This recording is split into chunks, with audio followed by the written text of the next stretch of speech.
আসসালামু আলাইকুম বন্ধুরা, কেমন আছো সবাই? তোমাদের বন্ধু আবারও একটা নতুন রেসিপি নিয়ে হাজির হয়ে গেছে। নিউ ইয়ার উপলক্ষে তোমাদের কাছে চলে এসেছি কেকের একটা রেসিপি নিয়ে। চলো তাহলে ঝটপট দেখে নিই কেমন করে বানাতে হয় কেক। খুবই সিম্পলভাবে তোমাদের দেখাবো কেমন করে কেক বানাতে হয়। চলো তাহলে ঝটপট দেখে নিই কেমন করে কেক বানাতে হয়। এখানে 1 কাপ মতো আমি বাটার দিয়ে দিয়েছি, বাটারটা একটু মেল্ট করে নিয়েছি, আর দিয়ে দিলাম 1 কাপ মতো দুধ আর 2টো ডিম দিয়ে এটাকে মিক্সিতে ভালো করে একটুকু ফেটিয়ে নেব। যাদের বাড়িতে মিক্সি নেই তারা কাঁটা চামচের সাহায্যে ফেটিয়ে নেবে, কিন্তু এটাতে অনেকটা সময় লেগে যায়। আর সেম কাপের আমি 1 কাপ দিয়ে দিলাম ওর মধ্যে চিনি। আর এদিকে চলো রোল ময়দাটা তৈরি করে নিই। এখানে আমি রোল ময়দা নিয়ে নিয়েছি বড় কাপের 1 কাপ, আর 1 চামচ নিয়ে নিয়েছি বেকিং পাউডার, আর হাফ চামচ নিয়েছি খাবার সোডা দিয়ে ভালোভাবে রোল ময়দাটাকে এভাবে আমি মাখিয়ে নেব।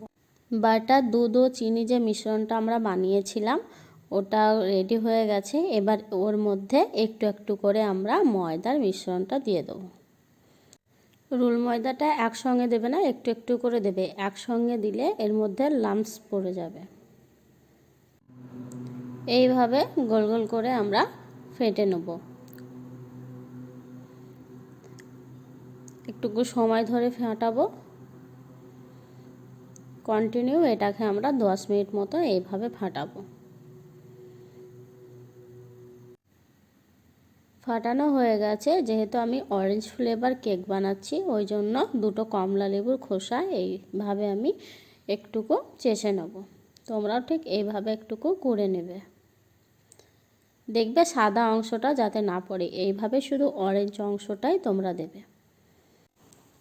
এবার এর মধ্যে কেকের ফ্লেভারটা আনার জন্য 3 থেকে 4 ড্রপস আমরা ভ্যানিলা এসেন্স দিয়ে দেবো। সবগুলো আর একবার 2 মিনিট মতো এভাবে আমরা ফেটিয়ে নেব। যত বেশি ফাটাবে বন্ধুরা কেকটা তত সফট ও স্পঞ্জি হবে। এদিকে আমি ওটিজিটা ফ্রি হিট করে নিয়েছি 10 মিনিট। এবার এর মধ্যে আমরা যেটাতে কেক বানাবো ওই ট্রেটা দিয়ে ওর মধ্যে বাটারটা একটু মেল্ট করে নিলাম, আর ওপর থেকে আমরা একটুকু রোল ময়দা ছিটিয়ে দিলাম। এর ফলে যখন আমরা কেকের ব্যাটারটা কোটোর মধ্যে ঢালবো তখন তোমার তলায় লেগে যাবে না, একদম সুন্দর বেরিয়ে আসবে। এখানে রেডি হয়ে গেছে। আমড়টাকে আমি ছোট ছোট টুকরো করে এভাবে কেটে নিয়েছি। এবার এই কেকের ব্যাটারের মধ্যে দিয়ে আমি মিশিয়ে নিলাম। ব্যাটারটা রেডি হয়ে গেছে। এবার কোটোর মধ্যে এটা আমরা ঢেলে দিলাম। আমি হার্ট শেপ কেক বানাবো ওই জন্য হার্ট শেপ কোটো নিয়েছি, তোমরা তোমাদের ইচ্ছে মতো ইউজ করবে। এবার ওপর থেকে কাজু কিশমিশ ছড়িয়ে দিলাম, দিয়ে বাকি ব্যাটারটুকু আমরা এর মধ্যে দিয়ে দেবো। বন্ধুরা আমার এই কেকের রেসিপি যদি তোমাদের ভালো লেগে থাকে তো অবশ্যই আমার ভিডিওতে একটা লাইক দিয়ে দিও, ইউটিউবে দেখে থাকলে, আর ফেসবুকে দেখে থাকলে চ্যানেলটা ফলো করে দেবে। এইভাবে একটুকু ঝাঁকিয়ে নেব, তাহলে ওপরের লেভেলটা সুন্দর আসবে। দিয়ে এটাকে আমি ওভেনে 20 মিনিট মতো 180 ডিগ্রি টেম্পারেচারে বেক করব। 10 মিনিট পর তোমরা একটুকু চেক করে দেখে নেবে টুথপিন দিয়ে ভিতরটা কাঁচা আছে না। হয়ে গেছে। 20 মিনিট পর রেডি হয়ে গেছে আমার কেক। 10 মিনিট পর কেকটা ঠান্ডা হয়ে গেলে সাইডগুলো এভাবে ছুরি দিয়ে আলগা করে নেব। তোমরা ঠিক এইভাবে ছুরি দিয়ে ঘুরিয়ে ঘুরিয়ে কেকটাকে আলগা করে নেবে, তাহলে কেকটা খুলতে সুবিধা হবে।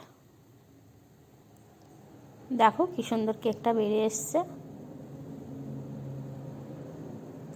তৈরি হয়ে গেছে আমার হার্ট শেপ কেক।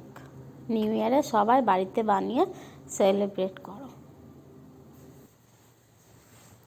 দেখো বন্ধুরা কত সফট ও স্পঞ্জি হয়েছে। সেম টু সেম এরকম রেসিপি তোমরা যদি ফলো করো তাহলে তোমাদের কেক এরকম সফট ও ফ্লাফি হবে। বন্ধুরা আমার এই কেকের রেসিপি তোমাদের যদি ভালো লেগে থাকে, আবারও বলছি চ্যানেলটা একটু ফলো করে দিও। ফেসবুকে দেখে থাকলে আর ইউটিউবে দেখে থাকলে সাবস্ক্রাইব করে দিও, ভিডিওতে একটা লাইক দিয়ে দিও। দেখা হবে পরের একটা নতুন রেসিপি নিয়ে। ততক্ষণে সবাই ভালো থেকো, সুস্থ থেকো। সকলকে অ্যাডভান্স হ্যাপি নিউ ইয়ার। দেখা হবে পরের একটা রেসিপি নিয়ে। টাটা।